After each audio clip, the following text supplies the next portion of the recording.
रत्न। अगर हम बात करें तो पत्थर के एक चमकदार टुकड़े को रत्न कहा जाता है।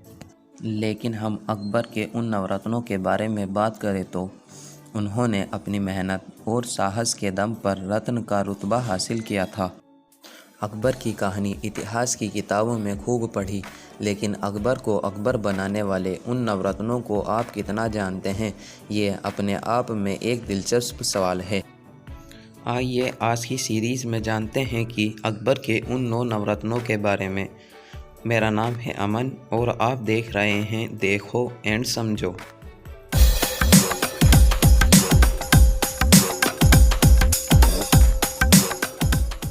उन रत्नों में पहला नाम राजा बीरबल का आता है। राजा बीरबल राजपूत सरदार थे। बीरबल अपनी चतुराई, कटुता और स्वामी भक्ति के कारण अकबर के सबसे पसंदीदा रत्न थे। यूसुफजई कबीले के आक्रमण के समय उनकी मृत्यु हो गई। अकबर के रत्नों में दूसरा नाम अबुल फजल का आता है। अबुल फजल एक योग्य राजदूत और सेना नायक भी थे। इसी वजह से अकबर अबुल फजल से बहुत प्रभावित थे। सन 1602 ईस्वी में शहजादा सलीम ने ओरछा के राजा बुंदेला सिंह के द्वारा अबुल फजल की हत्या करा दी थी। बता दें कि वह अबुल फजल ही थे जिन्होंने अकबरनामा लिखी थी। अकबर के नवरत्नों में अगला नाम अबुल फैज़ी का आता है। अबुल फैज़ी अबुल फजल के बड़े भाई होने के साथ साथ विद्वान, कवि व साहित्यकार थे। उन्होंने गणित की पुस्तक लीलावती का फ़ारसी में अनुवाद किया था। अकबर ने जब फतेहपुर सीकरी की जामा मस्जिद में खुतबा पढ़ा तो उस खुतबे को अबुल फैज़ी ने ही लिखा था। अकबर के रत्नों में अगला नाम राजा टोडरमल का आता है। राजा टोडरमल अकबर के वित्त मंत्री थे।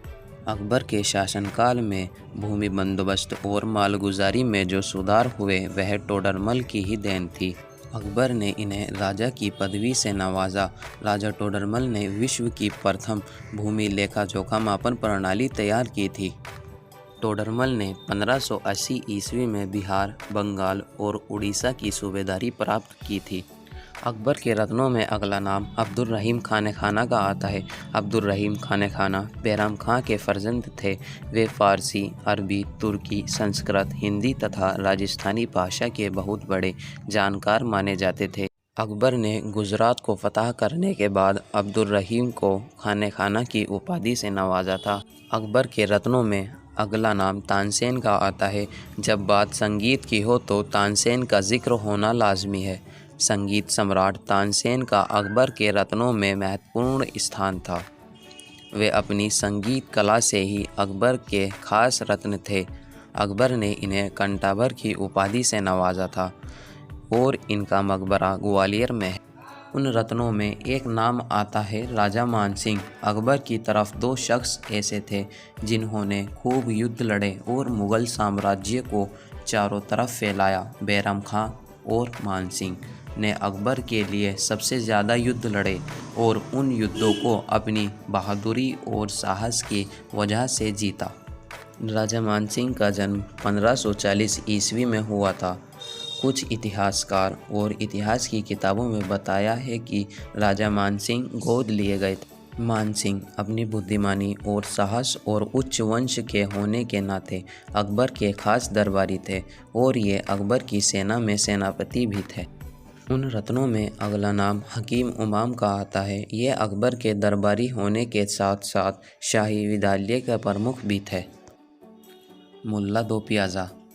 मुल्ला दो प्याज़ा अकबर के रत्नों में से एक रत्न थे।